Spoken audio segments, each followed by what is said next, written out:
welcome to the CFMU 93.3 FM radio show and podcast, The Coolest Journey, where my guests and I explore the intersections of health and environment through reflections, tips, and tools for everyday living so we can all improve our lives. I'm your host, Hélène Caron. My guest today is one of my regular ocean swimming buddies, Nicolás Guzman. After moving to Canada this past October, just over 6 months ago, he started to swim with me in December. Brave soul. I thought many Coolest Journey listeners would be interested in hearing about his journey from pool and some open water swimming in Chile, where he's from, to cold ocean swimming in Vancouver. Nicki, thank you so much for joining me today and welcome to the podcast. Hello, thank you, Helen. It's nice to be with you today. Oh, believe me, we usually see one another at like 5 to 6 in the morning, or this morning was Yes, 7. And we just like, okay, we're swimming. When we look at the conditions, we assess everything, we get ready, we go in the water, we do whatever we do in the water, we get out, we warm up, and then we part ways. So we don't have and I've driven you back home a few times, but we don't really yes, have the occasion to really share. So I'm really, really excited to know more about some of your swimming stuff and then to hear your reflections as well on this experience.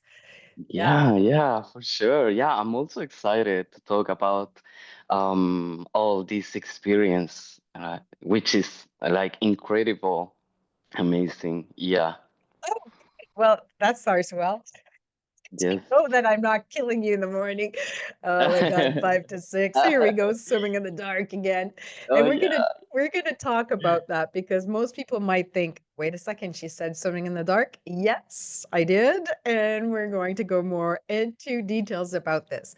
So let's start from the beginning. Nicki, you moved here just over 6 months ago in October 2025.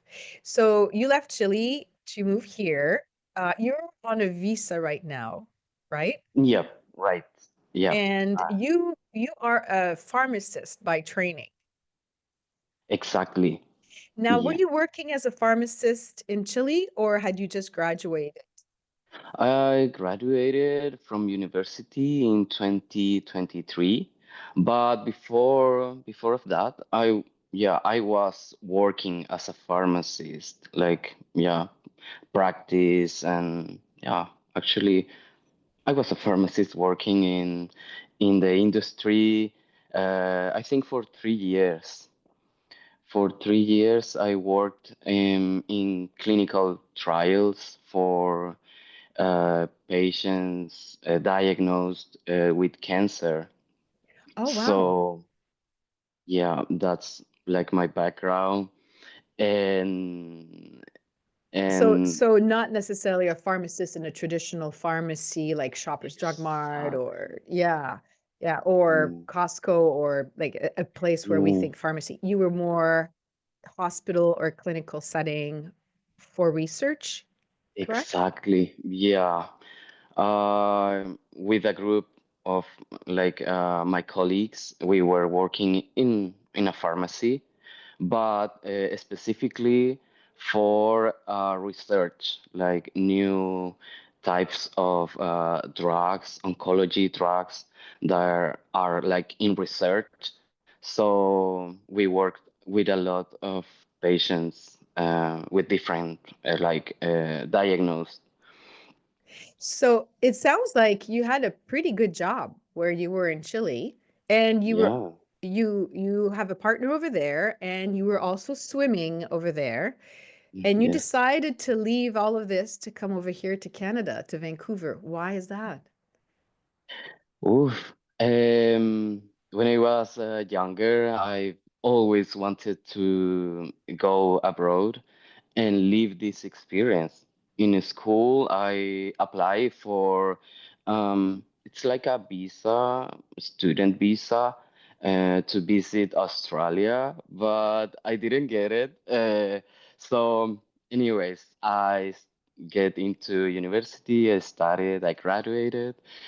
And after working for 3 years, I said, okay, I want to do something different and I want to go abroad.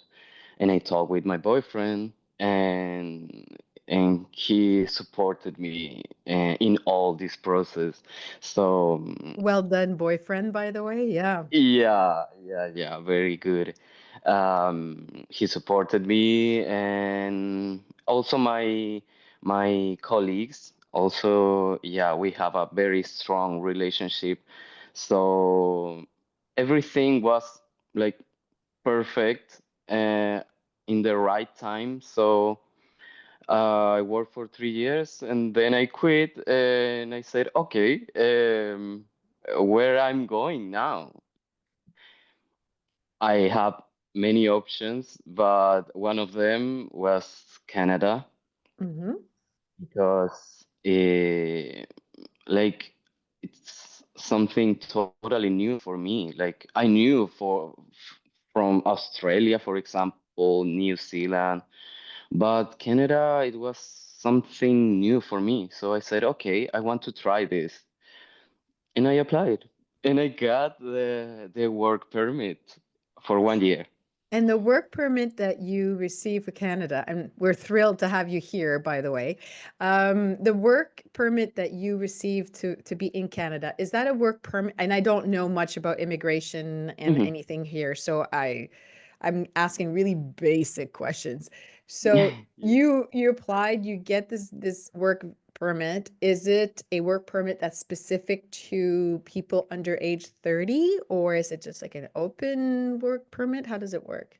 Yeah, it has like some requi I don't know, it's requisite. But you have to be under 35. Ah, Some countries under 30 years old, but Canada is yeah, under 35. It works as a lottery at first because your name is put into a lottery like system, and then randomly you get like chosen, mm-hmm, and after that, after receiving like that invitation, you start like the formal process of this work permit. Like sending documents, checking your health, for example, and all the things that Canada needs from you in order to have a good experience here. So, but it was easy. It was an easy process. fairly easy, I'm assuming. Not necessarily easy. There's a lot of paperwork. I know that for sure. Yeah. Um, so in all of this, uh, I'm curious because I'm French speaking and I'm a huge proponent of the Francophone community. Were you told that Canada was a bilingual country? Oh, Canada, bilingual country. Yeah, I knew of that. And so when I decided to move to a city here in Canada, I don't know anything about French. So yeah, like um, that those cities were not my destinations. Um, I decided to move to city with just most English, like people who talks more in English, Right. because I'm not Montreal. fluently, but yeah, I wanted to improve my English. Yeah. Yeah, it would have been an extra challenge to move to Montreal and learn both French and English at the same time. Yes. And I've always wanted to learn French, but my first goal is like improve my English, and after that, yeah, I can start like studying French. Yeah, and we've talked about this, right? You want to improve your English to make sure that you can get to the next step, which is the permanent residency, right, in Canada. Residence. Yeah. Yeah, right. Yeah. Well, eventually you'll be learning French with us because you hear us speak French pretty much all the time when Sylvie and Yes. Elizabeth are there swimming, right? Yeah, yeah, yeah. So these are other swimming buddies of ours, and we've got a bit of a group going, and yeah, you hear French and English all the time when we speak. Um, Yeah. all right. I'm always curious because I know of some French-speaking immigrants who get here. They're told Canada's a bilingual country. They move to Toronto area, like Hamilton or the Prairies, Mhm, and they realize Canada is not a bilingual country. It's bilingual in Quebec, and some specific areas like New Brunswick and very specific areas of cities in Toronto and in Vancouver, there's a little bit of an area. Winnipeg, there's a whole neighborhood that's French speaking. mhm. But otherwise, Canada is mostly an English speaking country. Yes. First Nations languages, I can't remember how many there are, but I think it's 17, but I'm drawing a blank right now, and they're different throughout Canada. And so the two main spoken languages in Canada are English and French. So I was just curious to know if you were told, yeah, Canada's a bilingual country, but Quebec is mostly bilingual, and the rest was, you'll be fine in Yeah. Vancouver kind of thing, right? So Right. coming back to this, and I've mentioned this before we started to record the interview, your English has considerably improved in the last 6 months already. Oh, thank you so much. Yeah, like as I said, my goal of moving, going abroad was to improving my English skills. And because of that, I started like working hard, talking, trying to speak more, to write, you know. And a good thing of swimming with all of you is that I have to push hard by speaking skills and listening as well. So it's a very good benefit for me. Like, yeah, I'm swimming, but also I'm practicing my English, so it's perfect. And I would add that we're doing an activity that many would consider extreme. So Of course. you're pushing your body and your mind just to do that activity, which is a cold water swimming. And you're also pushing your mind to communicate in a language that is not your mother tongue. So Yes. well done. Well done.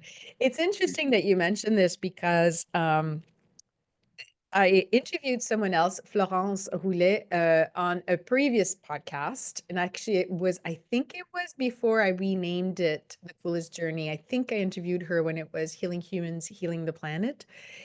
Uh, Florence was talking about how to adapt to a new community. So she has moved numerous times in her life. In fact, she counted it just for the benefit of the podcast. And I can't remember, 15 or 20 times. And those are major ones between she grew up in the Pacific Islands, and then she moved back to France, and then moved within France, moved to Ontario, so Canada, and moved a few times in Ontario, then moved back to France.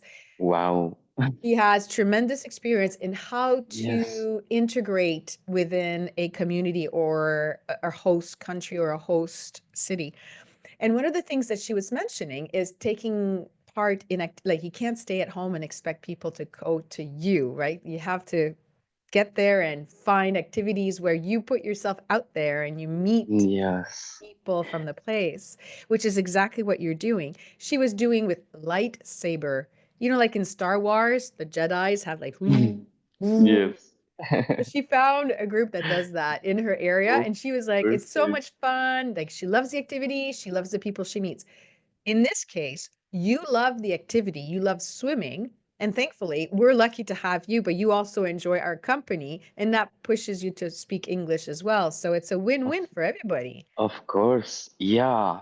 Like I've always considered myself as a shy person. So when I decided to come here, I wanted to do some change in my life, and like just the thing of moving here was getting out of my comfort zone. When I moved here, when I arrived, I said, okay, I'm totally out of my comfort zone. So what if I wanna try something new with new people? Like I can do it. Like I I get out of my comfort zone arriving here. So yeah, like let's keep moving. Like Let's keep yeah, bringing the discomfort. let's bring in the discomfort. Yes. Actually, Yeah, one of my yeah. questions to you. So you started to swim, you were telling me in your university years, right? Yes, yes, yes, yeah. At the end of the university, but I've always wanted to swim. The thing is that as I said, like it's difficult for me to get out of the comfort zone. But at the beginning of the university, I looked my classmates, and they were all like practicing swimming, and it looks so good and so cool, and I've always wanted that, like but I wanted like a friend, like a companion, someone who joined to me to start swimming. Unfortunately, I didn't find anyone, and I was in that the last year of my university, and I said, okay, this is my last chance to know if I really like swimming. So I signed up for swimming classes, and it was amazing. Like that was a change in all my life, you know. Mm. So In in because in in what ways was that changing to you to um just, and when you say you signed up for swimming, you signed up, you didn't know how to swim, you started from zero, or I just knew floating, and doggy, like doggy, doggy uh, paddle? s- yeah, yeah, paddle. But of like freestyle, backstroke, or um, the other Breaststroke, styles, yeah, butterfly. I didn't know about that. So. So yeah, when I signed up, I started learning all of these things. It was like a new world for me, and I think I learned fast because I was keen on improving, and I enjoyed a lot. So it was perfect for me. Yeah. Did you sign up for adult learn to swim classes, or did you go right away into a master's team? Swimming classes from university, you can like in all your university you can take like sport. You have to take an sport class, subject. So I try athleticism, volleyball, but I didn't like them. I mean, yeah, I like them, but um, there was something missing. And when I joined to swimming classes, I think I found it. Like I I had like bad habits, in the first years of university. Yeah. We all have bad habits to say. Yeah. So you're saying the first year of university, you had some particularly worse habit, I guess?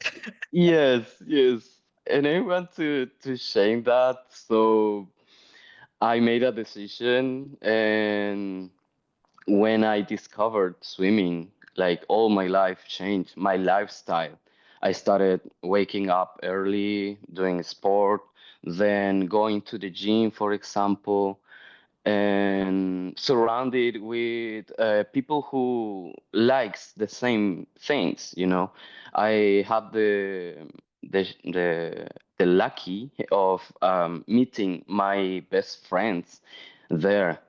So we created like a gay group, and Oh, we had so much fun you oh, this know is great. So it was an LGBTQ group basically, or you found other people who were doing that, who were also part of that community. So it's like combining two communities in one for you, community of swimming and community of LGBTQ? Some of people, students from the same university, they were like going to swimming classes, and I had the chance to meet them. And then we started to talk, and we realized that he was gay, I was also gay, and Oh, I yeah, we see. started creating like a community. Yeah, so then more people joined, and it was like Nice. a good environment because I think one of them, Pablo, who is my best friend, he also was so keen on improving that we created like a healthy competition, like, and one pushed the another to keep improving. So. That's the Uh, best friendship ever, right? And yes, best it yes, when we surround ourselves with people that have the similar goals to us, then we all improve, all of us. And so it makes a huge difference in our lives. yes, yes. Like until now, we're such a good friends, and he always like he's not competing right now. I then after like learning swimming, I started competing, and the the thing is that he always like come to see me came to see me, so Supporting you. we travel like like along the country, like competing, and he was like with me, and he was a big support. uh so yeah. That's nice. So you learn to swim, you figure out, oh my goodness, there are other people who are actually as crazy about this as I am. And then you realize you also have other things in common, Yeah. like being gay. And then all of a sudden you start competing across the country. And you told me you actually did something that I think is absolutely incredible given how short. Remind us how old you are. Oh, I'm 29 right now. So you started swimming about 10 years ago, maximum, right? Yeah, it was like 19, or yeah, 19, I think. Yeah, So that's within the 10 years that you started to swim, you started to compete and you did open water swimming in Chile. exactly. Yeah. Talk to us about that. Um, one one day I was changing clothes, and then I listened to a conversation between two people, and they were talking about an ice mermaid. And I was Oh, like, "Oh my God, who's her? Like, it sounds so cool, like ice mermaid." And then I realized that outside the swimming pool, there's a huge world of swimming that exists like open water. So I said, wow, this is okay. Like swimming was totally new for me. So now that I know that open water exists, it becomes like more bigger, So I said, I want to try that. I wanna do it because I love nature, and I think that's a thing that moves me. So when I start thinking of swimming in open water, oh my God, like like that was a excitement. totally a dream. Yeah, excitement. I lived when I was in university. I lived in Santiago. Santiago is a big city, so you don't have like many places to do open water. Of course, you can go because Chile is a long country, so you have all the coast. You can do it, but as, yeah, like the comfort zone again, I stayed in swimming pool, but my heart said me like, you have to try open water. And at the end of 20, at the beginning of 2020, before the pandemic, um, there was competition, a race called Three Waters and Tres Aguas in Spanish. So I don't know if it's the direct translation, but the It's good thing is enough. that, Hmm. It's good. yeah, yeah, that race consists in swimming in three waters, lakes, ocean, and river, 5 kilometers each one, separated by one day, so you Okay, compete so one it would be day, like, you rest, and then you compete again. okay, so like day one, for example, day one, 5 kilometers in a lake, day two, 5 kilometers in a river, day three, 5 kilometers in the ocean, something Yeah, like that. it's day one, day 3, and day 5, Oh, because good. day You get 2 a and day, day 4, yeah, you get yeah, a day rest in between. yeah, That's that's good. that's perfect. That's good. So that competition is located in the south of Chile, and the name of the city is Valdivia. So I invite people who is watching this video, this podcast, to look for that competition because it's beautiful. Like Valdivia is a city in the south of Chile, and it's one of the most beautiful cities. Oh. So you have the experience of swimming in three parts of Valdivia, and the So experience, we hear your invitation, Nikki. We'll make sure we get a group going at one point, and yeah, I'll go and do it together. That would be fun, right? yeah. It's so fun. And because you also have the opportunity to discover the city and the surrounding. So I have such a great time. And I said, I want to do it again. I want to, yeah, definitely. This is my thing. It was my first time swimming in open water, so it was challenging, but at the same time, so gratifying. And I have to tell you this. I mean, I'm also a coach, and I've been swimming for a long, long time. 5 kilometers in open water is not the same thing as 5 kilometers in a swim practice. Yeah, It's come it's a major undertaking, and you've got so many more elements to process in your mind, right? And variables. right. There's current, there's water temperature, there's wildlife, there's whatever, waves, wind, whatever happens, right? A storm Yeah. goes by. Um, 5K is a huge undertaking for someone who had been swimming for a few years, and then you decide to go and do that. I mean, that's remarkable. Talk about stepping outside your comfort zone big time to do this. Wow. So people created a group in the university. So we're all students. Many of us, we didn't have that experience. But the thing is that there was a lot of people who was the first time. So we felt like, okay, I'm not alone.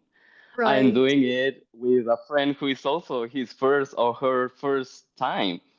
So the thing is that we all made it. It was cool, so cool. But as you said, there's a lot of elements. Like I have to say that Lake, I couldn't make it because we moved from Santiago to Valdivia the previous day. So we arrived in the morning, 1 hour before competing in Lake. So I I was like sleepy and tired. And yeah, like I wasn't prepared for that competition because also the water was cold. And like you have to take out your cap. And I was frustrated, of course. But I said, okay, next time I and will try. sorry to interrupt you, but you removed your cap to signal in the water to signal that, okay, I'm done. Come and take me out of the water, correct? Yes, Okay, correct. so you had already, even if you had been tired, you drove all night to get there. You get there an hour before the race. And what did you do? About a kilometer, 2 kilometers, or maybe 20 minutes? Do you know? And yeah, like in the lake competition, uh, people who from Chile who will watch this, correct me if I'm wrong, but you have to give five, like five Oh, it's a 1 kilometer course that you rounds. go around 5 times? Exactly. Yeah. Okay, so I not a completed point to point. Okay. three or something I made, and then my body was too cold. I wasn't prepared for that. So yeah, like I took off my cap. The staff come to take me, and then they took me from that point to, to the uh, earth. So The land? Yeah, the land, yeah, yeah. yeah, yeah. So, but the I was struggling with hypothermia, Oh, like. so did they take you directly to the medical tent? Not exactly, but they were like paying attention on me, like my symptoms, I was shaking, but I didn't need like more support, like additional support. So because a lot of people keep asking me, what are the symptoms you look for hypothermia? I'm like, well, you kind of know when it happens, but you were Yeah. shaking. Were you slurring your words when you were I speaking? think yes. I think yes. Yeah. Yeah. And Like. maybe you were a little slower to respond to questions, maybe? Yeah, exactly. Yeah, and my hands, like I felt like I couldn't close my hands. Yeah. Uh, Claw hand, like the hands are like lobster claws or crab claws. That happens regularly to us in cold water swimming and ice swimming. We kind of take it for granted. We know it happens, but it is an early sign of hypothermia. As long as we know that, it's like, okay, so if it's the first time, then we kind of gauge where is our limit. Is it going to stop there or is it going to get yeah, worse? If it stops there and stays like that, we do it for 2 minutes to 4 minutes, six, then we can expand the range and see if it's just there. That's just something we have to deal with. Or is it, this is my first sign and I know that it escalates from there. So that's why when people ask me, what does hypothermia look like? I mean, it can look the same or it can look very different from very person to different. person, right? Some people get the purple lips, they Yeah, shiver, they can barely speak.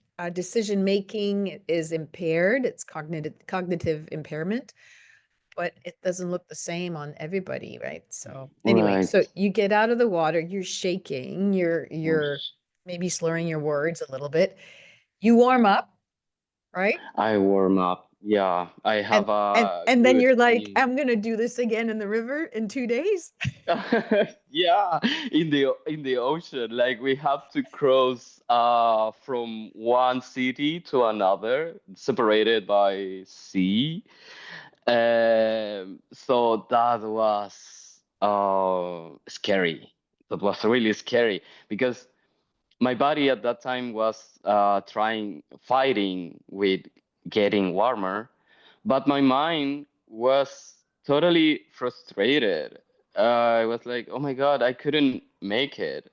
Like, is this means that I'm not gonna make it like in the next competitions? Hmm.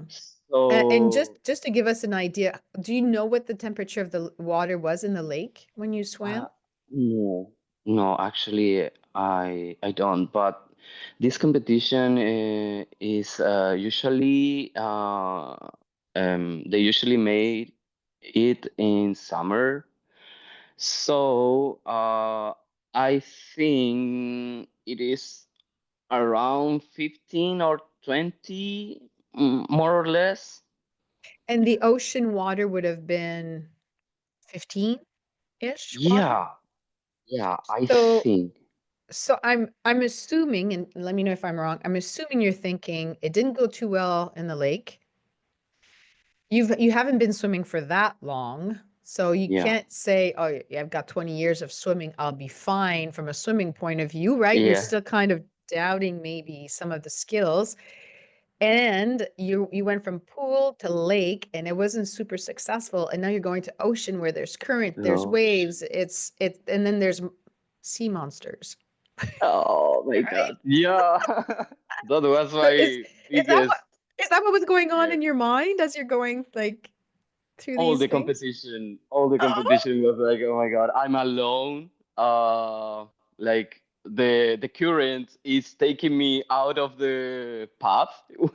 So, hmm. and there are like sea monsters. Yeah, like totally something totally new for me. Um, Okay, I just I- want to underline the situation, and because once again, I mean, I'm a swimmer and a coach.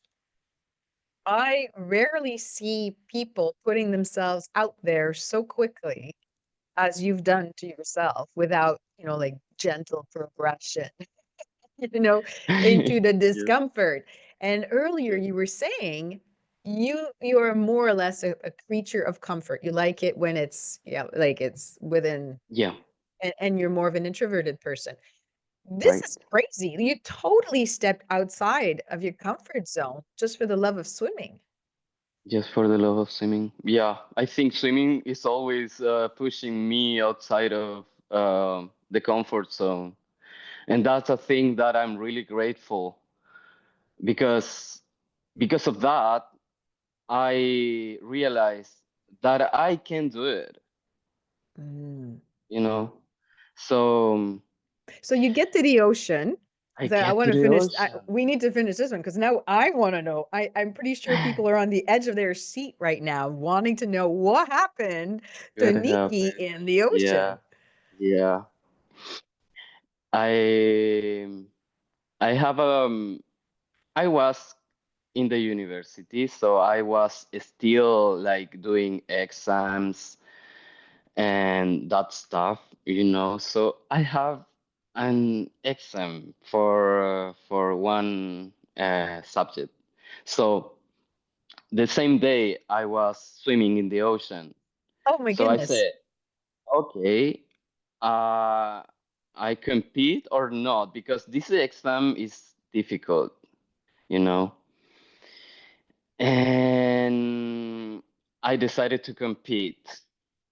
Yeah, I decided to compete and I took the risk. Okay, yeah.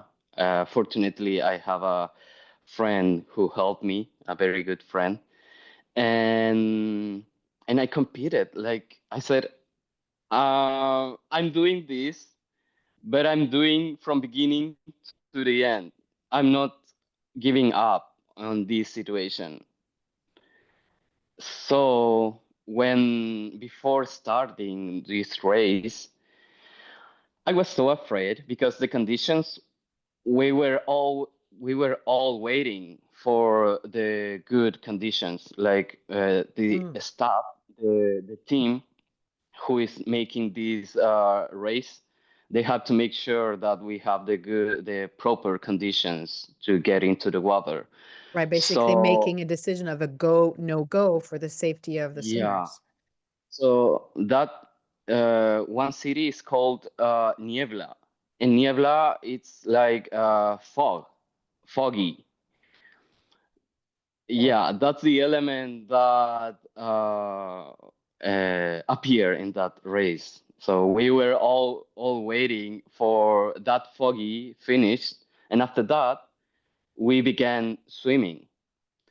Wow. Okay, so for people who aren't familiar with swimming, and let me ask you this question, the course, was it once again 5 times 1 kilometer circles that you had to do, or was it point to point, or was Point to it point. point to point? So okay, so you're basically being dropped off at point A, and you have to swim along the coast to another place, Yeah, point B, five another. kilometers down.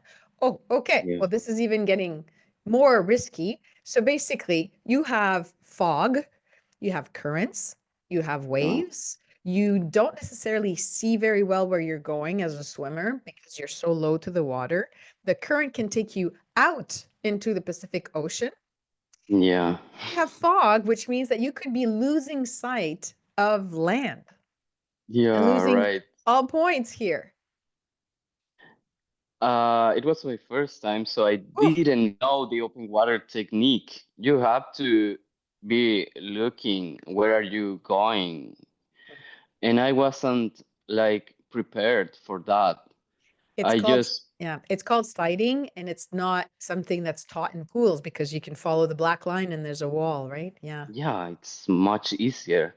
But people who competed previously, they told me, "Oh, you have to look that little like spot, like there's a spot over there, so you have to look for that and try to go there."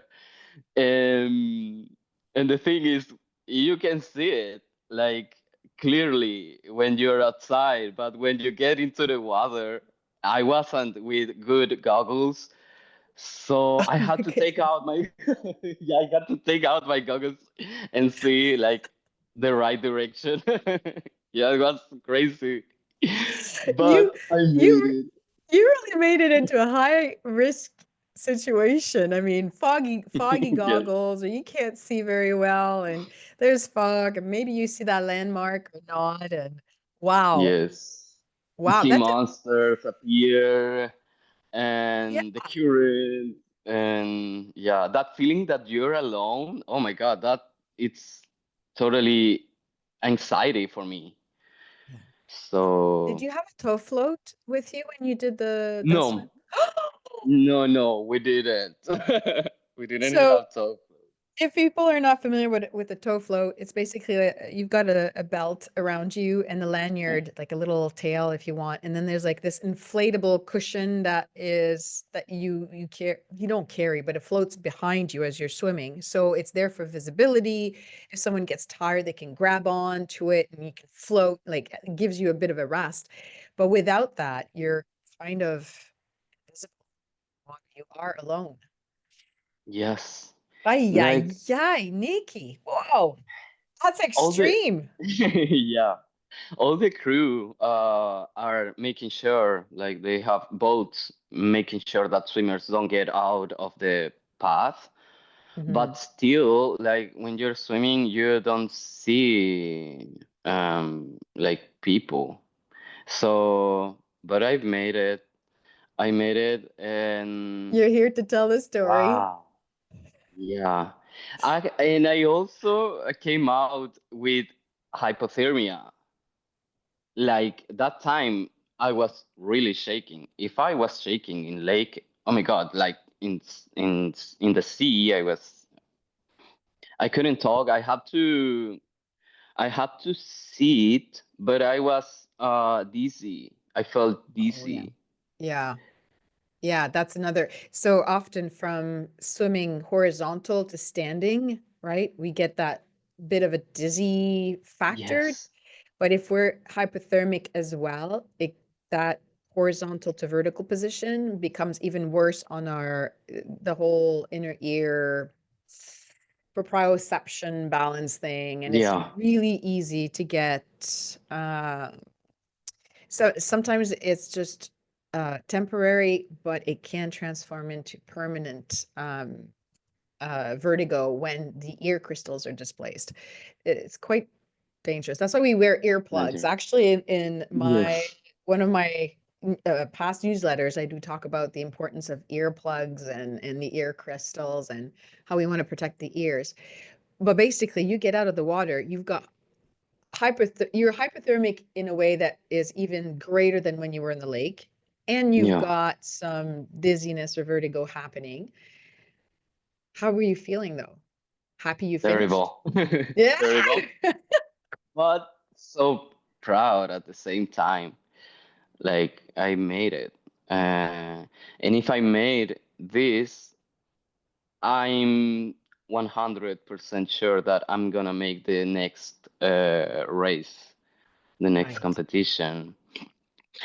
But it took me a long time to recover, especially because I couldn't talk. Like as you said, you try to modulate to speak, but you can't. It's it was totally new and weird for me. Mm-hmm. And I saw all my teammates, and they were like speaking and talking and yeah, like enjoying. And I was like trying to survive. Oh, yeah, uh, yeah. but the So feeling of finishing it was perfect. yeah, and just And for future reference, there I did a 21-day challenge called the Cold Spark, in which it's made so that people can start a cold exposure practice from the comfort of their own home, combining cold exposure with breath work. And so every day there's some breath work involved. Some of it is pretty okay. straightforward, but some of the breath work was lip fluttering, like this.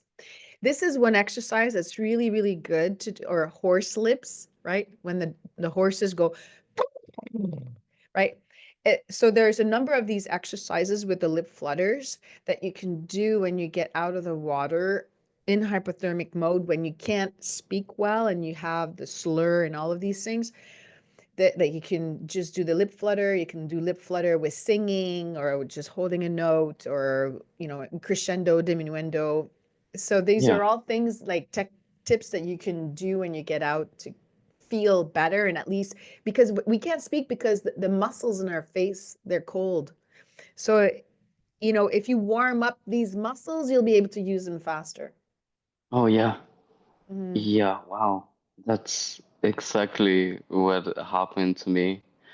And Yeah, when we all learn by experience, right? we I had to learn learn by this by experience. I learned Yes. this by experience as well. It's like one day I came out, I'm finally finished, Oh, okay. Yeah. Let's Actually, do some. today when we swam, I felt a little bit, but just a little bit because today we made a longer distance. Yes. Yes. Yes. Yay. I didn't look. Let me just pull it up on my Strava. Morning swim today it says 780 meters. So that's your longest one. 780 80. meters. Yeah. Perfect. Very Yeah, yeah, good. yeah. Very, very good. Yes. Yeah, I want to, you know, I think maybe we're gonna talk about this later, but I want to make the kilometer. Well, the I ice. wanna make it. Okay, so there's an ice kilometer and then ice mile, which is 1.6 something something kilometers. And Okay. the ice mile is actually ratified by ISA, the Ice International Ice Swimming Association. So you can actually get it official, I did it. But Oh yeah. my friend Gabriela has done it many times where it's unofficial, but I mean, she's like, yeah, I do it. I do the ice miles regularly, where the water Thanks. temperature has to be under 5 degrees, and then you have the distance and all of that. But just to do Yeah. the 1 kilometer distance and right now we're swimming at what was it this morning? 8.5, 8.5. 8.5, Yeah, around. 8.57, I think. Yeah. Yeah, and you're doing great. You're doing great. So Oh, you thank had you. some You mild pushed hype. me to swim harder today. Oh, and that's the other thing too, right? And I've mentioned this to you, but I want to ask you the question again. So when we go harder, so I do sprints and a whole bunch of different things, but when we push rather than just a regular swim, I find I get colder afterwards. So there are the after drop, it's more severe. So I do get more of the hypothermic symptoms, signs and symptoms. Do you find it's the same for you? If you push harder, you get colder afterwards with the after drop, or doesn't matter? Totally. I had the experience of sprinting one Mm-hmm. time with you, Mm-hmm. and I felt the difference. I felt the difference because we swam like it wasn't that cold. that time when we sprinted. But I felt like the after drop was so fast, high, yeah, like Yes. strong. Yes. So it took me more time to warm up. And I also think when we did the sprints, the water it wasn't super cold. It wasn't 5 degrees, but it was about Yeah, six yeah, degrees, and it could have been about 1 degree air temp. So the conditions were also made it for the after drop to get more yeah, important. But we are doing it in a just so people understand, like we're cold adapted at this point, and we're doing these things knowing that we have a warm up strategy afterwards. So we're not doing like putting ourselves at risk. There's a exactly. risk here. Yeah, yeah. So anyway, so coming back to your story, you do your ocean swim. Do you do your exam that day? Did you do your exam? Oh no, no, no, no. You did it another day. All right. Yeah, So you yeah, do your lake swim, you get a hypothermic, and you don't finish. You do the ocean swim, which was crazy, crazy circumstances, and you crazy. finish, and you've got this pretty severe hypothermic reaction. The Yeah. river swim, did you do the river swim as well? Wow, I think that river, I just enjoy the race because I was swimming with the current on my favor. Oh, I yes. wasn't swimming against the current, so it was faster and easier. Uh, Actually, it's the easiest race of the three competitions. So we had such a good day. It was sunny. It wasn't cold. So yeah, I just enjoyed it, and I did, and yeah, that was I think that was the fire that made me like think to keep uh, trying, to keep improving. Um, as I said, I lived in Santiago, so the opportunity to swim in open water is just when you go out of the city. So yeah, and and the thing is that I said, okay, I will improve, but I will improve in swimming pool. Like Ah, yes. it's not like the same, I know, but um The thing I is with the swimming pool, though, you can, because everything else is more controlled, like in a lab setting, it's more controlled. You can focus on the swimming skill itself without having to process other things like the current, the water temperature, the air, the wind, da da da. So you can just focus on nailing that skill, which is the swim stroke, improve that, and then apply that to open water swimming. yeah, So smart yeah, thinking. yeah. Yeah, like that was my strategy. Yeah, yeah, yeah. So And so from there, you decide you move to Canada and you're like, I'm going to continue doing this. yeah, yeah, yeah. Before of that, I joined to some clubs. I had the opportunity to meet new people, to get all that knowledge. Uh, I've enjoyed like meeting people from different teams, you know.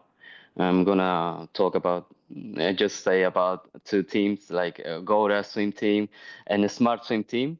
And in a Smart swim team, I've met my coach, Gabriel, and he's the coach of the Ice Mermaid. So I was like, oh my God, I'm living a dream. That was my goal, and I'm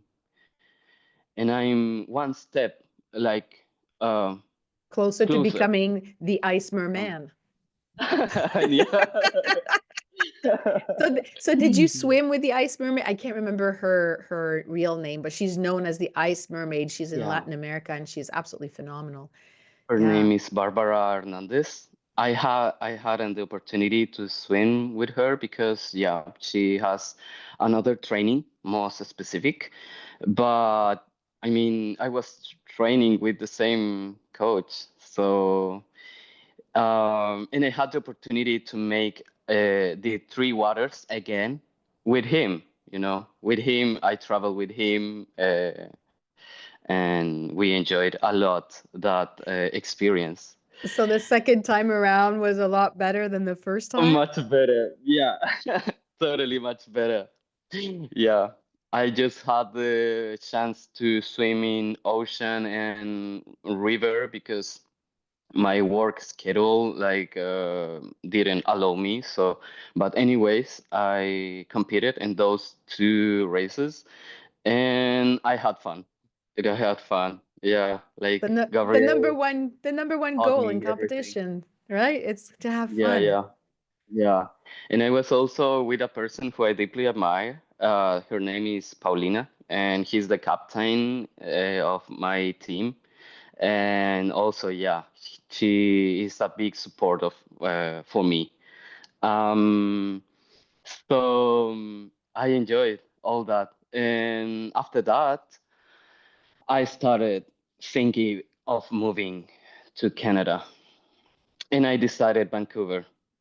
When people ask me why did you choose Vancouver, I don't know exactly why, because I just I don't know. I think it's warmer than other cities, you know. Warmer than Edmonton, that's for sure. Yes. So and it's a beautiful city. It's a beautiful city. So I said, okay, where I'm going, and with my boyfriend, he pushed me to choose Vancouver without thinking of swimming in open water, you know. Oh, Like really? I was determined that I wanted to keep swimming in swimming pools. Uh, but I didn't stop to think about open water. Like it came like by lucky, I think. Is it because you had started to swim with the masters team at the Vancouver Aquatic Center, and then someone, Patrick, I think, mentioned to you, oh, if you want to do Yes, open water swimming, you should contact yes. Hélène. The thing is that I arrived to Vancouver and I said, okay, I want to swim here. Like immediately. I went to the beach and I said, oh, what if I swim here? But people said me like, oh, people don't swim here because I don't know, many things. Between among of these, one of these reasons was like the water is a little bit contaminated, you know, but And to be clear, that's what people say, but it's not always contaminated. We have to, we can look at the E. coli count that the city posts between June and September, and then we yeah, look at sewer overflow, but otherwise the water is actually pretty clean. But people have the impression that because we're a big city, the waters are dirty. So that's the first thing people, and especially people who don't swim, they're like, "Oh no, don't go I swimming." The know. water, Yeah, they're yeah, projecting their yeah, own fear, right? exactly. So I said, okay, let's do it. Let's try swimming in a swimming pool. I joined to English Bay, and I've met people like there. Um, I had a good experience because it was totally new, like training in English, Oh like, yes, and I you had had to you had adapt to to that you had vocabulary. you had to count in English. Yeah, yeah, yeah, yeah, yeah. It was something totally new. Yeah, but I've met Patrick one day. I was like keen on talking with people, so I saw him and we started like chatting, um, And yeah, I told him I want to swim in open water because I think that's my field, that's my area, that's my Calling. yeah, it's calling me. Yeah. And he told me about you. Oh yeah, He he said told like me this. There's about a you. crazy woman who does this. She's the Yes. one you want to get. You want to get with. Yeah. Yeah, yes. But he introduced me to this new thing that is open water in winter Hmm. because some of these teammates they didn't know about that about open water in winter. They said no, but open water is for summer. Correct. But Patrick, he introduced me to this, and he told me there's group of people swimming and plunging, plunging, Yeah, like they get in. plunging or dipping. Yeah. Yeah, yeah. And yeah, we started, and I'm very grateful of meeting him because I've met you, Mm. because I met all this great community. Um, so yeah, like the day I joined to this event you create, I was like, oh my God, I'm living a dream. I'm living a dream, and I want to experience this. I was afraid, but at the same time, it was like the thing that I wanted, the thing Right. that I wanted many years ago. Ever since you swam with Barbara and Hernandez, the ice mermaid, and her coach, Yeah, right? And yes, just to be clear, so I think your first outing with me was so I organized the monthly free ocean outing, and it's the events are on Eventbrite, so anyone can sign up and come. Uh, Actually, the next, yeah, in the summer I take a break, but then the next ones are going to be in the fall. So October I start again. So it's the first Saturday of the month. You'll find me on Eventbrite. Just follow the coolest journey, Coach Elen on Eventbrite when they happen. So I think the first one, Nikki, that you came to was in December, correct? I think it was on Was December. was that the first time you went into cold water, cold ocean water, kind of swimming with me? Totally. Yeah. Okay. Yes. So I think the first, I was trying to remember, but I think the first time I told you 2 minutes and you're out. Yeah. Is that what you did? You did do that, right? 2 or 3 minutes, Yeah. and I did that. Yeah. Yeah. Yeah. Yeah. And then we kind of built a progression because it was clear to me you wanted to do it more often. So by January, mid-January, I think you had come a couple of times out with me and we built it from 2 minutes. We increased it to 3 to 4 to 6, Six eight to minutes. 10. We were Yeah. at 8:10 and then 8 to 12 for a little bit. And now we're at 15. It depends on the water temperature as Depends. well. And if we're Yes. doing sprints or not, but 15 to 18 minutes, basically. What, Yeah. how, if you're looking back at the progression that we did together, so was that a good progression for you, or would you have preferred to go more slowly or more often or less often? Like I how would you think see it? I think it's the right time because I think you can't go faster because there's a lot of things you have to learn. I have to incorporate all this knowledge that you gave Mhm. me before getting into the water and during and then after. Yes. So I struggle, I think, yeah, many times with shaking and I don't know if hypothermia, but It, maybe yes. it's It was, cool. It's after drop, right? And it's mild hypothermia. Yeah. yeah, yeah. At first, it was I was fighting, but after incorporate all these elements, I started enjoying the process.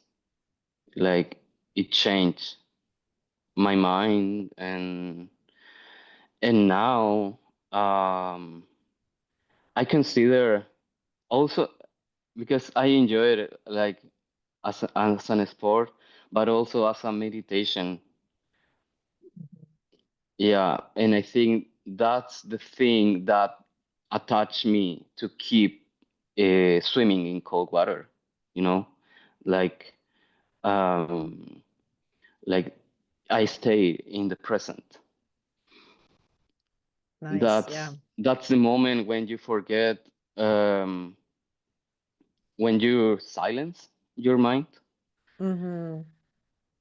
all and all the stress, all the thoughts, everything that's going on in the background of the mind, it can't live in the cold water because yeah, it snaps you back, it snaps us to the present, right? I mean, it's a question of yeah, survival too, but yeah, yeah. and it's moving meditation at the same time. Yeah. And yeah, you can think about another thing because you're struggling with, not struggling, but you're dealing with cold temperature with 5 degrees or six, so you can't think in another thing. Uh, so after you invite me to swim more often, and incorporating these elements, um, I think um, it's not a ritual, but it's a meditation, but also a sport. And because we swim until the third buoy, we have three Hmm. buoys, and I started like swimming just the first, and then the second, the third, and now we're doing the third, the second, and then go back.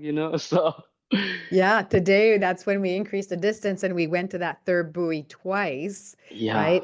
I thought it was going to be 200 meters, but the distance between the second and the third buoy is slightly less than 100 meters. So it meant that we did not do an extra 200 meters than usual, but that's fine. Basically, it's nice to have a visual point to say, I went to that third buoy and I went to it twice, right? It's that nice. visual sense of satisfaction that I did Yes. that, right? And the view, oh my God, like when you're swimming until the first buoy, I always say, okay, I'm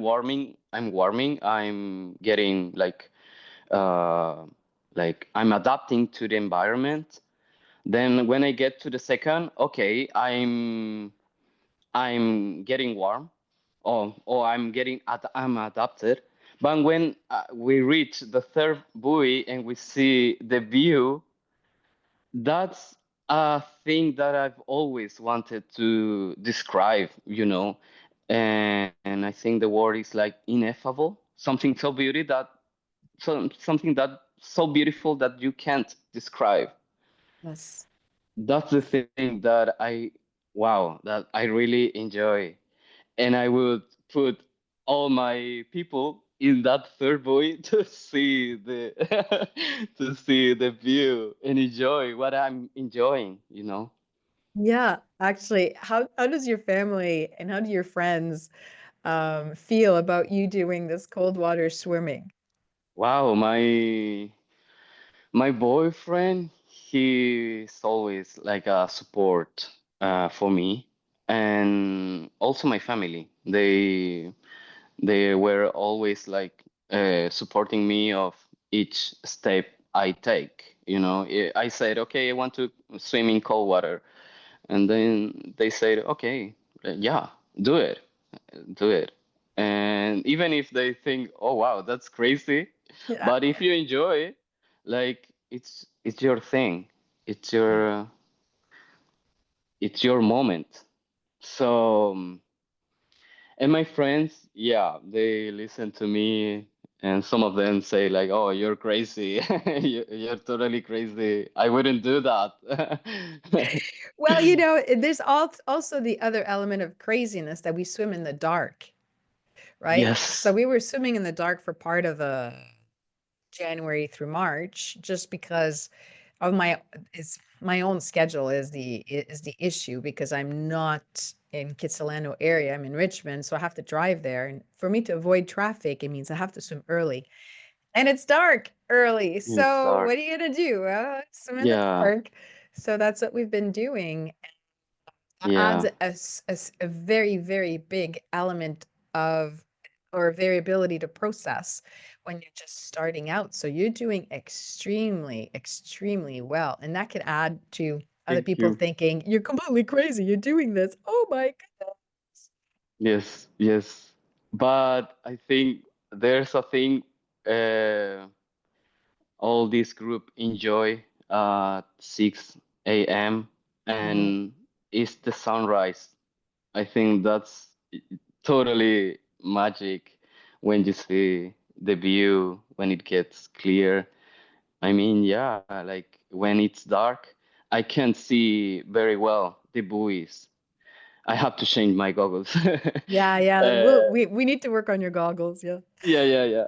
So I try to follow you, but when it gets like brighter, when we are swimming, oh my God, I would recommend everyone to do that.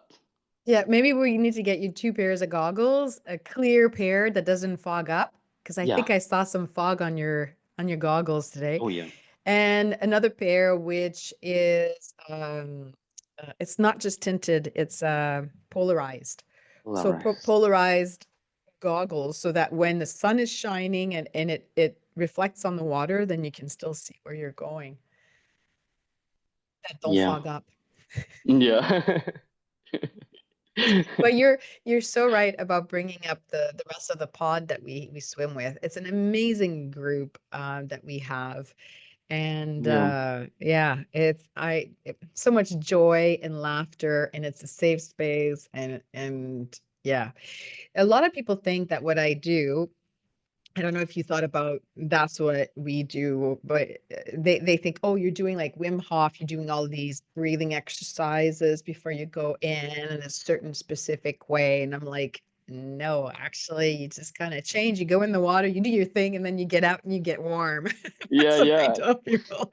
So when you first came, did you think we were going to be doing something like Wim Hof, like all that breathing on the side and the various exercises, or you just showed up kind of thing, no expectations? Actually, yeah, when I saw when I read like plunge, it was The cold that plunge, word. yeah. It's called Well, plunge. I call it ocean outing. I don't call it Ocean plunge. I don't call outing. it because then people can Yeah. choose their own adventure. If people want to plunge, they want to just put their feet in. If they just want to do water running, they want to swim. It's up to them, right? But Yeah. we're there to provide a group so that people are not alone going into the cold water. And we have enough Yeah. experience within the group to support pretty much whatever people want to do. If they Yeah, want to yeah. go more than 20, 30 minutes, and people are on their own. But yeah, yeah. Yeah. Yeah, Yeah. I So you saw expected plunge, so you thought, okay, that's just what we're doing. going in and out. Yeah.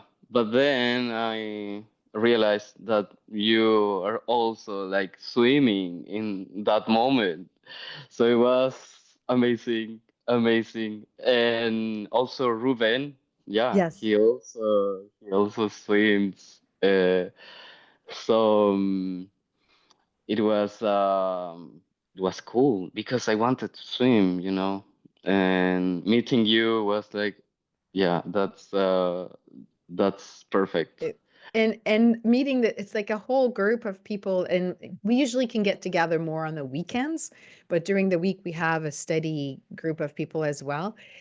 When the whole crew is out, I think there's about 8 to 10 of us, and that's when you see people swimming in the winter just in their bathing suits, bathing cap, goggles, earplugs, and the tow float. And that's kind of what you were Yeah, looking for as an experience, right? You wanted yeah, to right. swim in this cold water with other people. Exactly. Yes. Yes. And even without because they are like suits.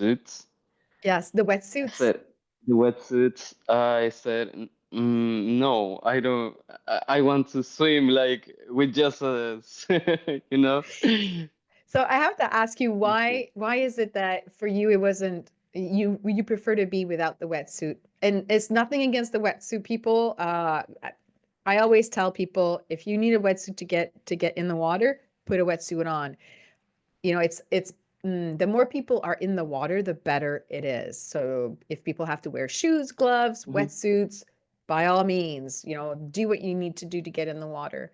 But me as well as you, we both prefer to be just in bathing suits, bikini, so to have as much skin exposed as possible to the water. Why is it for you that you prefer the bathing suit as opposed to the wetsuit? Um, I don't know exactly, but I think I think it's for me. It's more natural. I don't know. Like I have a greater exposure to cold, and that's a thing that I was looking for. Barbara, for example, she swam just with a swimsuit. She doesn't use wetsuit. So, and there's a bunch of people in the south of Chile, and they're also like swimming with just the swimsuit. So I said, okay, yeah, that's something that I can do it as well. So I want to swim without it. Mm-hmm. Mm-hmm. And it's interesting you say it's more natural. First of all, we're going to have to connect with that pod in the south of Chile to make sure that, you know, Oh if yeah, they're coming to Vancouver that they can swim with us and vice versa, right? that would be Um, great. yeah. When you say it's more natural, I think part of the issue with the wetsuit is that we can feel some compression on us and restriction. So when we don't have a wetsuit, we are more free in our movement, but we are also in connection with the water and with nature. So when we're doing the front crawl and our arms are out of the water, we can actually feel the wind and the air on our arm as opposed to being the arm in a wetsuit sleeve, for example. And I know for me, if I'm in connection with the water, I'm in connection with my environment better, and I can feel the currents and I can feel the waves. And for me, it's about feeling, it's about being in that present moment thanks to that feeling on my skin. And that's what I enjoy. It, basically, I am one with the water and the water, the ocean, because I am the ocean and the ocean is me. That's how I see Yeah, that, you know, and the water is alive. the So I water want is to be alive. part of Yeah, that alive environment. And we've mentioned this, right? What did you say yeah, when you said you went back to the pool yeah, and you said the water yeah. was I think I have different. I still have pending goals on a swimming pool because I learned like breaststroke, fly, stroke, and back, and I want to keep competing. But at this moment, after swimming in open water, in cold water, uh, I swam in swimming pool and I didn't feel the same thing. Like, because when I'm in in in cold water, I feel yeah that water is alive. So Mhm. that's a thing that um I don't know. I think of this of the same thing you said. I'm part of the water. Yeah, that's what I think when I go into the water. Yeah, it's pretty it's I'm not even sure we have the words to describe the feeling. And I Mm. think we have the same we share the same feeling, I think, where when we move the water, we're moving with the water in the ocean. Like we when we the arm goes in and there's like that catch with the hand. it's not just water, it's whatever is alive in the water, is that energy, it's whatever is in there. If the water's Yeah. turbid, there's, plant decomposing, and maybe there's some Mm. microorganisms in there. I don't know what else is in there, and it's okay because I'm not Yeah. sick or anything, Animals. right? There are animals, Yeah. seals. I Yeah. mean, we can have a Seals. whole other podcast about seals for sure. Oh yeah. Yeah. But I mean, when we're grabbing that water, there's something alive about it. And I don't know if it's the current and the waves and everything else going on, plus the microorganisms. And it's just, it's alive. And then it's cold, so we feel it more. Then when we move to the pool and it's like, eh, it's kind of, there's nothing to grab. It's dead. That's true. That yeah. Yeah, yeah. That's I share the same feeling. Yeah, and that water that's so alive around us, I find it makes me feel more alive and more alert and more like, yes, this is fun and this is great and this is Yes. beautiful, Yes. right? And I'm just a tiny little dot, right? In this immense world, and we can bring so much change through our action on the beauty of the world and the quality of the water and whatever is Yeah. happening. Yeah. And I know, and I think that another thing that is makes it different, it's that when we swim, every swim is different. Yes. Some days the water is calm, some days it's like wild. And I remember one day, one night, because it was, yeah, Yeah, still one dark, very early morning in the darkness, yeah. very early morning, darkness. And we have big waves. We didn't Mm, swim that day, and we just like water running. Did yes. we just did water running? But yeah, like it was so the waves were so strong, and I felt like, oh my God, this is scary but exciting at the same time. Hmm. And I'm part of it, and I'm grateful for being part of it. Yes. Yes. Yeah. The I mean, and you know how I do my little gratefulness thing when I go in the water. I'm always, gracias mamá tierra, papá cielo. I'm always grateful for the mountains, the water, and all of this thing. So I have a regular gratefulness practice Yeah. when I get into the water, and I usually dedicate each swim for something else. Like today, we swam for you, for specifically for Thank you. you, so that at the year of your work visa, something good happens, right? Yeah, Do you have a similar gratefulness practice? Maybe it doesn't have to be in the water. Like, for sure. Like yeah, an internal thinking. Um, uh, I always say before stepping into the water, I'm part of it. I'm part of this. So whatever happens, like I'm grateful for being part of this moment. Yep, that's one thing that I always think, and that makes me silence my mind hmm. and stepping into the water. So it's part of And your ritual to get in. yes, Hmm. yes, yes, yes, And do you feel like this combination of the cold water swimming and the gratefulness practice, do you feel that that has made a difference in your day-to-day life over here?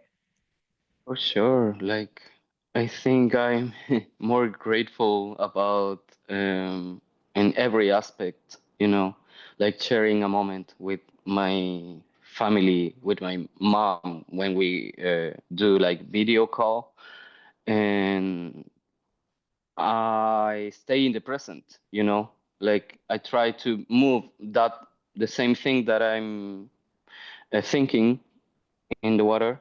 I try to move it for every aspect of my life, with my friends, with my family, with the people I've known, to getting out of the comfort zone. Wow, that's the biggest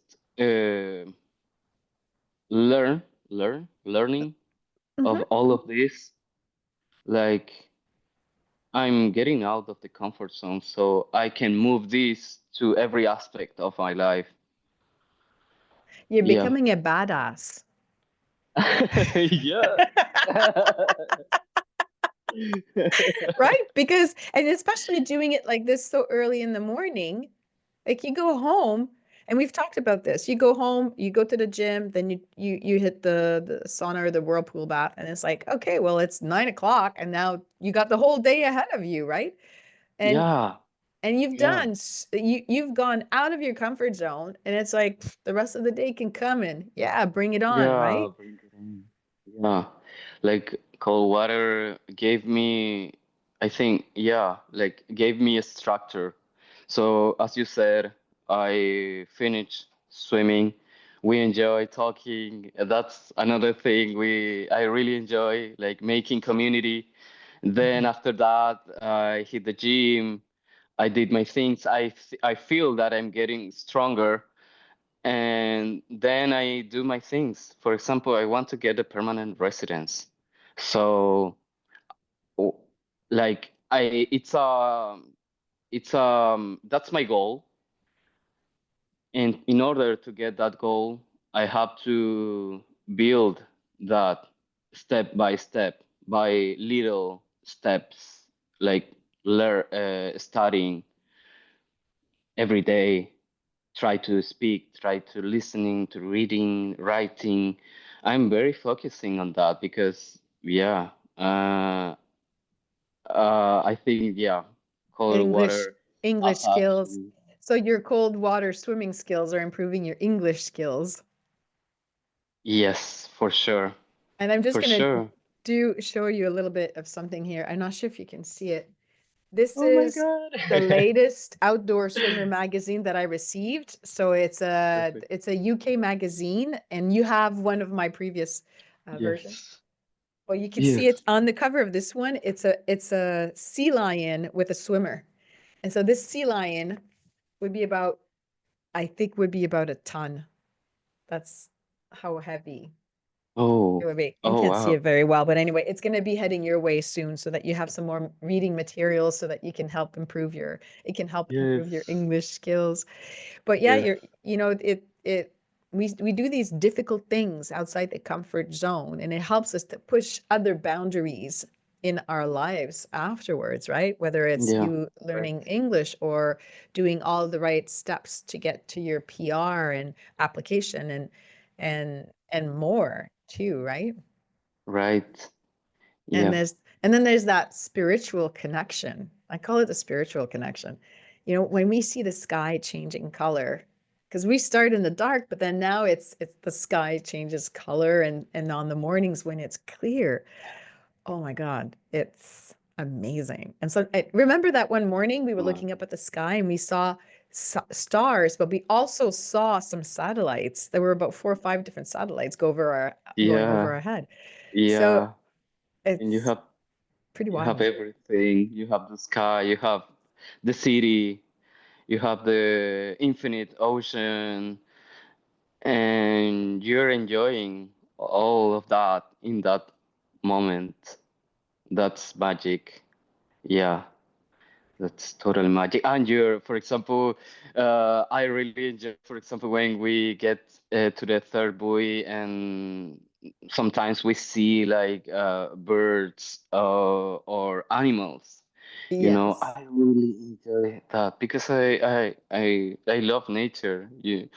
I always wanted to be a marine biologist. Oh my goodness. So that's perfect for me. I remember when we saw the crabs, the birds flying, the bird what that I the Yes.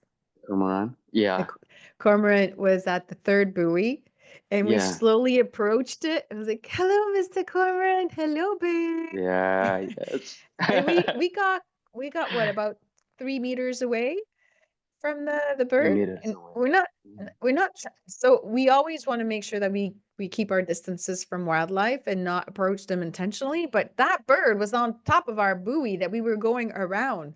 Yes. So we were going kind of towards the bird, but around the bird too. And then he just did not like what we were doing and he left. Okay, so Yeah. if someone were to tell me you disturbed the bird, that bird was pooping on that buoy looking, I don't know what he was doing, but Yeah. yeah, maybe we disturbed the bird for a brief moment, but he was back on that buoy if that was going to be important to him. Oh yeah. Yeah, yeah. And the crabs, yeah, that was just at Kits. So off the beach at the boathouse, just right there, we could have stepped on those crabs that day. There were so many of them, and they were So many. big. They're like Mm. big, big, Yeah. big crabs. Yeah, so we never know what we're gonna see. So Yeah. Nikki, we've talked a lot. I'm just noticing what time it is. Oh my goodness. We've been chatting for an hour and a half, but we've been doing a lot of covering a lot of the bases. What so if someone wanted to start to swim and they already have some experience swimming in the pool, but they want to start to swim open water, let's just say cold open water.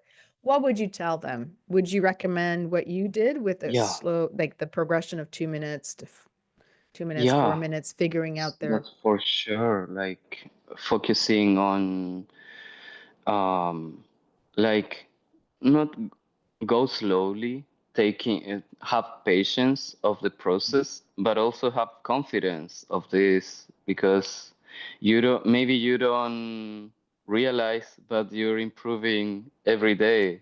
You know, if you at first you stay just 2 minutes and then three, that's a big difference. And enjoy the process, but also try to find a community, people surround with people, uh, because one, you can all take care of each other if something happens. You don't know, like, the conditions can suddenly change, like the waves, the current, you know. So it's important to not be alone if you're gonna swim, Mhm. but also because if, this is another discipline, you have to learn, about this. And I think a very good idea is to become part of a community, because people, who knows more, they transmit you their knowledge, and listen listen to them, because that's how you will improve. That's how you will improve. Yeah. Improve and improve faster, and also being aware, because we gain the self-awareness as well, and being aware of, well, maybe that works for that person, but I need to adapt it this way for myself, right? And then Right. getting the right gear, right? The right kit. So you just got some of these Max earplugs.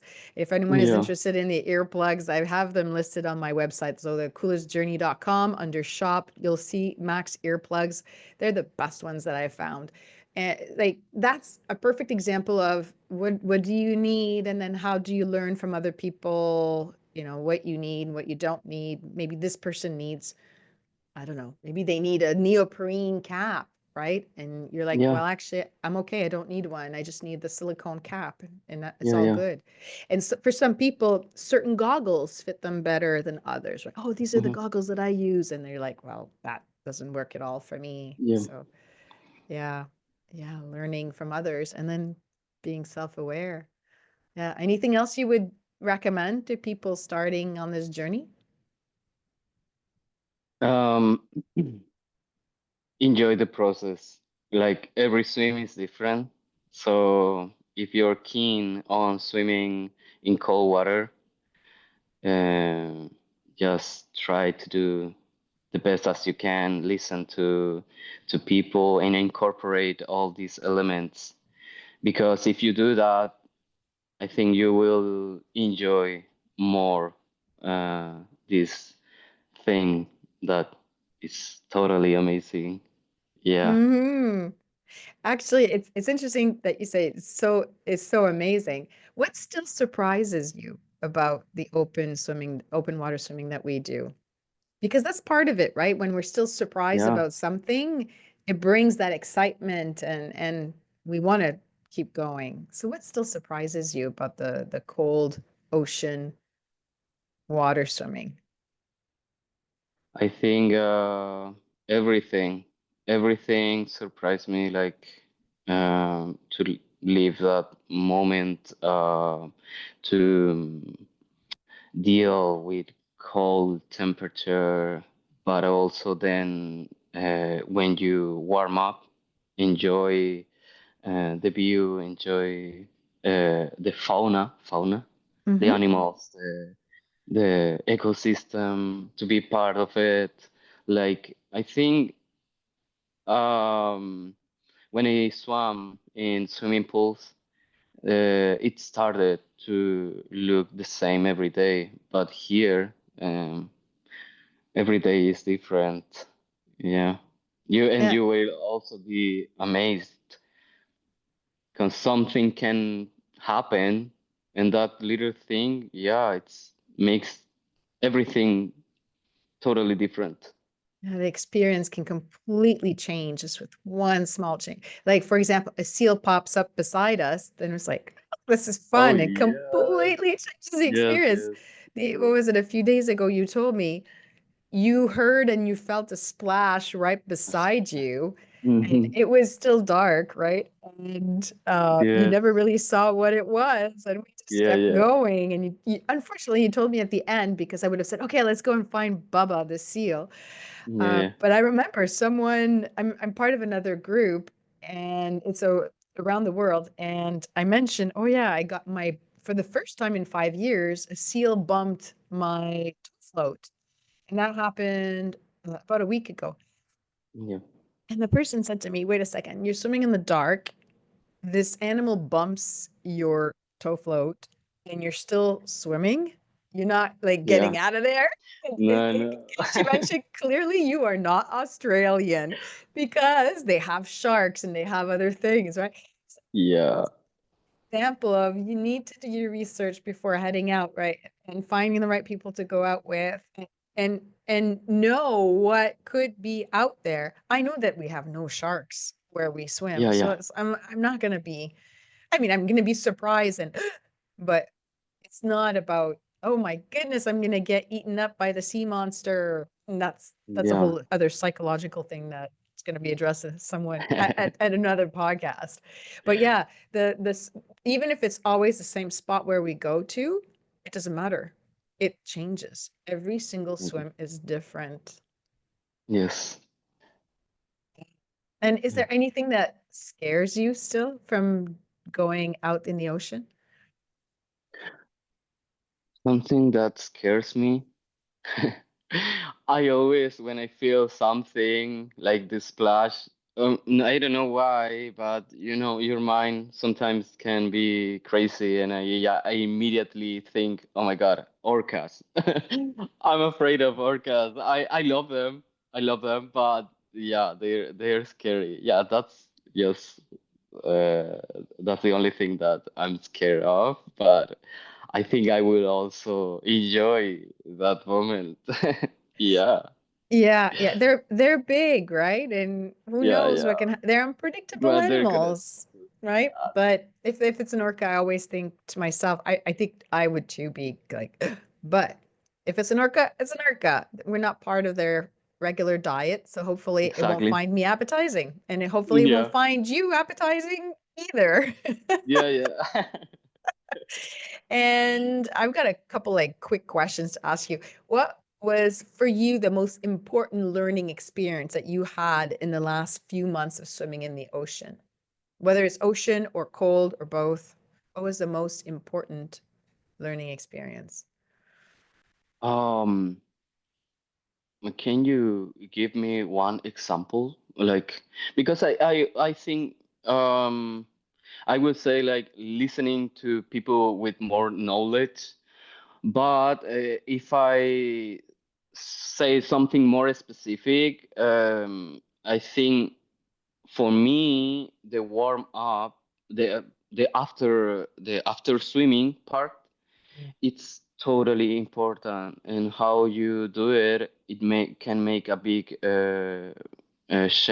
difference. You know, like. I remember one day I made a mistake because you said me like when you get out of the water, go and get dry and just put on your clothes.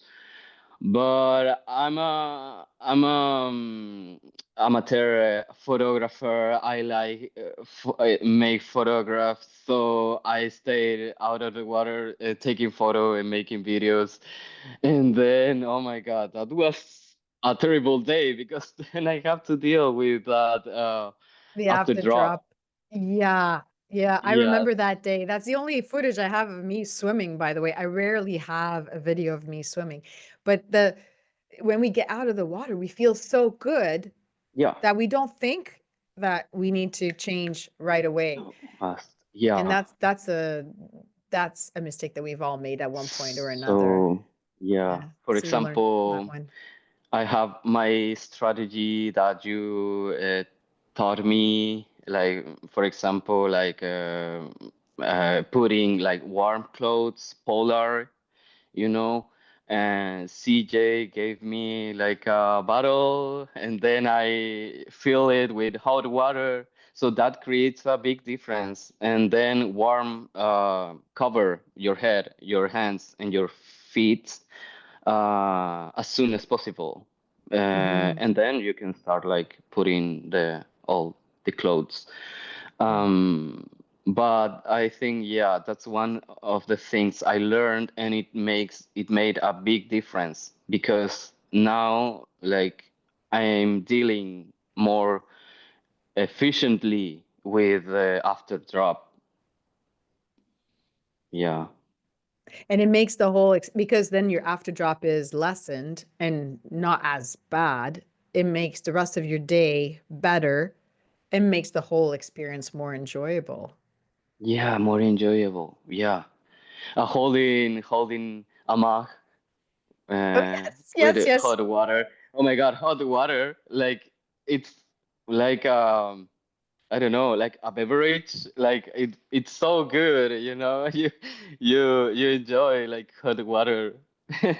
For anyone listening who were thinking, what, hot water? Yeah, yeah, hot water after a swim. It's also because of the saltiness of the water, I think, right? And then we just the ceramic mug gets hot with the hot water, and so it allows us to warm up our hands, and then we drink the hot water, and it's just like, oh my goodness, this feels so good. And then when it's with ginger and other things, then it's even better. But Yeah. hot water rocks in the morning. That's the usual that we have. Um, Yes. so the next question that I had, a quick one as well, was the most dangerous mistake you've made physically or physiologically or psychologically, but I'm guessing it would have been taking pictures and videos, right? Like, Yeah. Right. that's not something you would do again. Yeah, that's something that we're not doing again. Or do it, but when you're fully covered. Changed. Yeah. Yeah. Yeah. Yeah.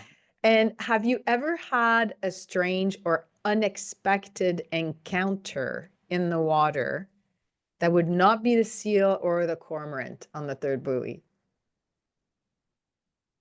Uh, no, no, no, I don't think so. But sometimes the conditions change suddenly. So the current, then it's like one direction, and after that, it's another direction. I'm not used to I'm getting used to the open water sighting.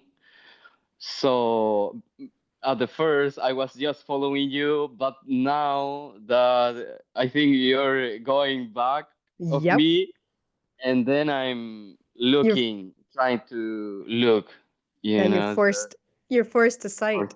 yes, yes, yes. I Yeah. think it's not an encounter, but yeah, like that thing happens and can change the conditions so quickly. Yeah. And there were a couple of times when we went out and it was pretty calm. And by the time we come back, the water is quite choppy. The wind picked up and it's very, very different. And I think it was Yes. a few days ago, I think you ended up swallowing water as well. When we were swimming, Yes. the wind had picked up behind us and the waves. So when we were taking a breath, the waves were coming up from the chop from behind us. So every time we were taking a breath, like, oh, we were getting the water Yeah. pushed into our mouths. Yeah. So Yeah. that was, yeah, you know, That yeah, that's happen. Yeah. Yeah. When that happens, yeah, like I've never drank too much water like before, you know. you, yeah, like in the pool, this would never happen. I mean, unless Yeah. you've got some really speedy people around you, and even then it wouldn't be this bad, but Yeah. yeah.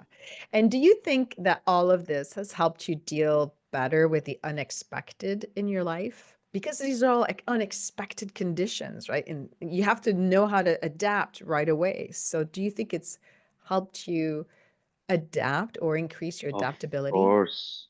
Of course. Like, I think that conditions can change so quickly that you have to be open for those changes. So I'm doing that, the same thing that I do into the water.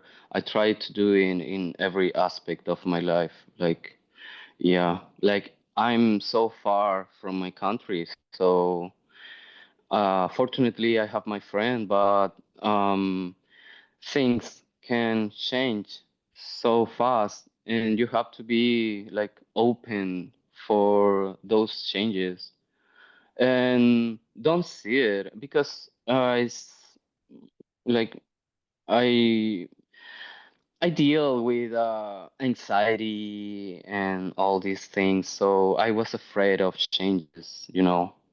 And I think one thing that I learned from cold water is that I have to be more open to changes,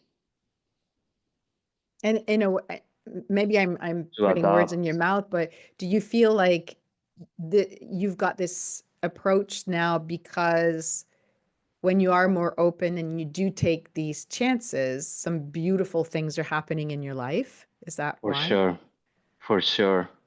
Yeah, I saw it as a bad thing many years ago, but now I'm open to it, and it can be great or cannot be great.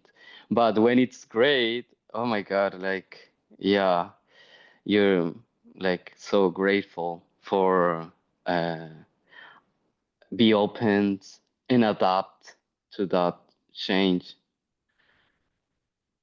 Well said. And last question, because it would be great to end along Yeah. those wise words that you just shared. What is what is what is it that you want to accomplish in 2026 apart from doing improving your English and preparing all of your dossier for the PR? What is it that you want to accomplish in 2026, particularly with swimming? Wow. I have a lot of things in my mind, but I would say like make more distance, become stronger, uh, and um, when I arrived here, I visited Deep Cove, for example, and I said, I haven't started swimming yet in open water, in cold water. And I said, okay, in summer, I want to do it. I want to swim here. Fortunately, uh, after meeting you and And all and the Ruben, community, yeah, and Ruben. Ruben invited me to Deep Cove, and I was, oh my God, like living my best life. Like, yeah, like I said, I want to swim here, and now I'm doing it. So I want to experience that in other parts of Yes. Vancouver. We're going to be doing more adventure swims. I mentioned Yes. to you we'll go and swim together in White Rock. That's one of the spots. And there's Harrison Lake that I want to go and swim to fairly soon. So there's and that's going to be colder water. But then there's also Porto Cove, where if we're lucky, we're going to see the sea lion community. There's just so Oh my many spots we can God. go and explore, and that's Yeah. the fun part of swimming, right? Is that we can just it's like trail running. You go and different trails and explore, right?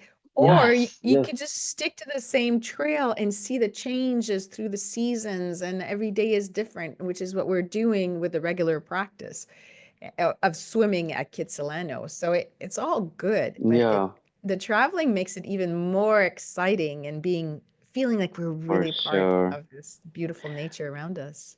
I loved like hiking and trail running and like outdoor things. And I'm very grateful of all the things I've learned in my swimming way, pathway, you know. Um, so that's a thing that I think I don't know, like not many people know, how to swim. And I'm so grateful for doing that, for all the experience I've had previously, because that built all this way. Right. And then I'm experiencing this and taking all the things that I learned in the swimming pool, taking the things that I can apply in open water, and yeah, like putting them on practice. Yeah, Well said. Well, thank you so much, Nikki, for so generously sharing your time with me today. It's really appreciated. And what fun it was to finally talk to you for a good sit down session, right?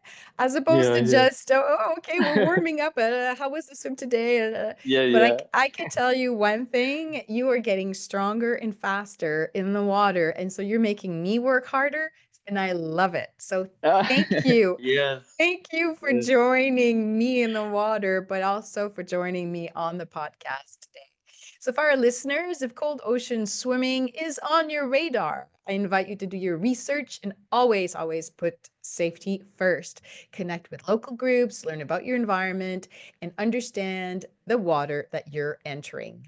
You really want to know what you're getting yourself into before you step into cold water. So thank you everyone for listening. And Nikki, thank you so much once again.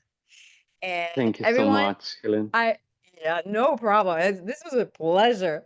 And I wish everyone out there who's listening or watching, thank you and wishing you health, energy, and the coolest journey of your life. Bye, everyone. Bye bye.